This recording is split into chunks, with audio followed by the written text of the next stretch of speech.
This has been a crazy week with all kinds of preparations for Christmas. Welcome to the home of videos for dailycreatives.com. Let's get back to creating and making just for the fun of it.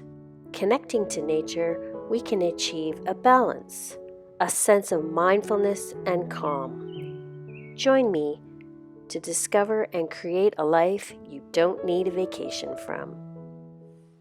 Saturday morning, got up early, wanted to get my tree for the house. All week, my husband had been getting lights organized on the outside of the house in various different places. We've been busy ordering presents online and taking delivery. Today, I'll do some wrapping of those presents. We've tried to be mindful this year of how much we're buying and where we're buying it from. Thankfully, this year, we're not getting ready to head out for either Christmas or New Year's. In many of the past years, at this point, I would be thinking about planning for the flights, worrying about parking, thinking about all the things we need to do before we would leave. And in very recent years, my husband and I have gone on vacation without the kids. So that adds a whole nother element of, even though they're older, how much do we trust them with our house when we're gone, particularly over big festive occasions like New Year's Eve. So this year we don't have that issue. We're all home for Christmas.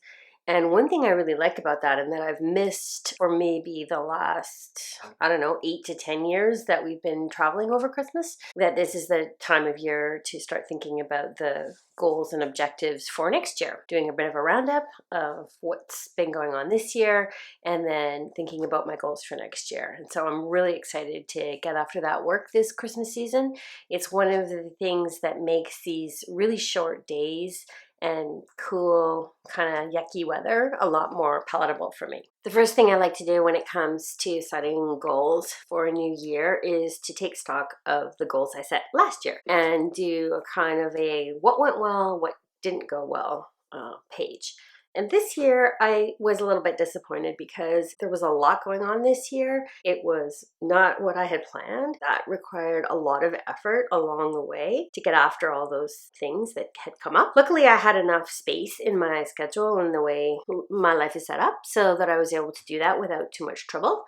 But by taking away from all the time that I had wanted to put towards the goals that I had written down, when I did my review last week, I was a little bit disappointed to see how much progress I didn't make as compared to what I've usually been able to do. So I had to forgive myself the lack of accomplishment on what I thought I would be able to do when I was looking at my crystal ball last year and what I was actually able to do. Of those goals that I had set for myself and my evaluation, which ones are really making me feel good right now and things I want to continue to push going forward. And that becomes a list that is usually too long for what I'm able to accomplish, but it is a good starting point, and then I can start mapping out my next year. And at the same time, I would be taking a look at 3 to 5 years and then more long-term planning. And for that, I have to match up with where my husband's head is at as well. It's not just getting me involved and energized and feeling good about the process. It's making sure that he's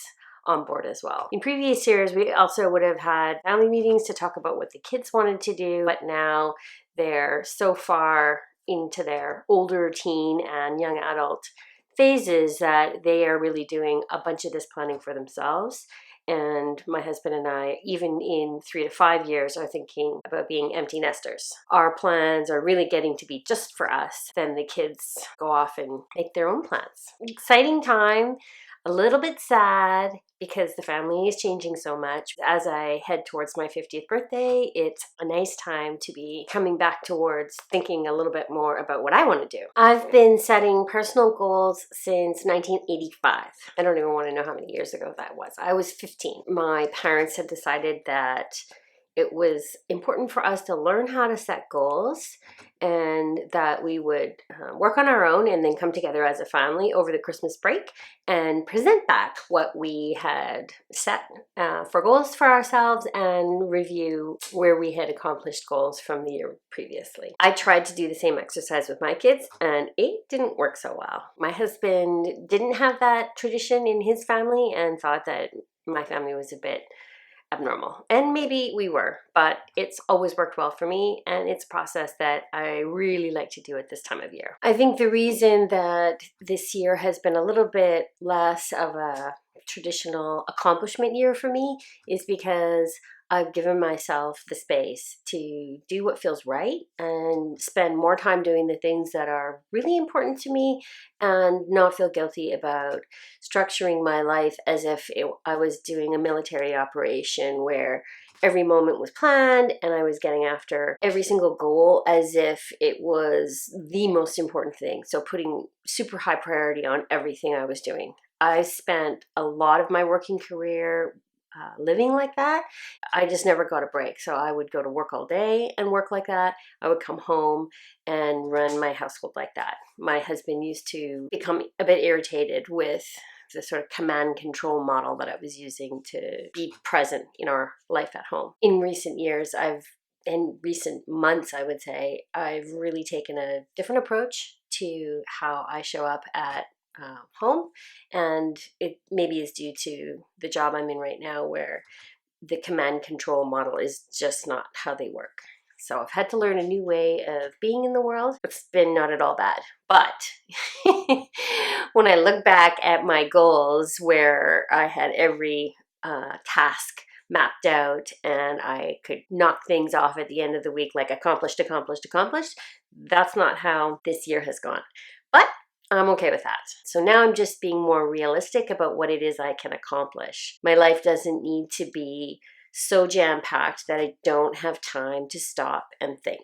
And that is certainly one of the things I was missing in my life before when I was running minute to minute to minute in my schedule. And now I have time to have a gap, have some time to think and reflect, be mindful of ideas and the time and effort it takes to be creative and think of new novel solutions to problems that I'm facing. They come at strange moments. They don't come on a plan or a schedule, and they certainly don't come when you put a SMART goal against them. It's been really fun to spend the year having a little bit more time. Head over to dailycreatives.com and I'll be looking at goal setting, SMART goals, and all kinds of interesting daily finds about taking stock of this year and planning for next year. See you over there.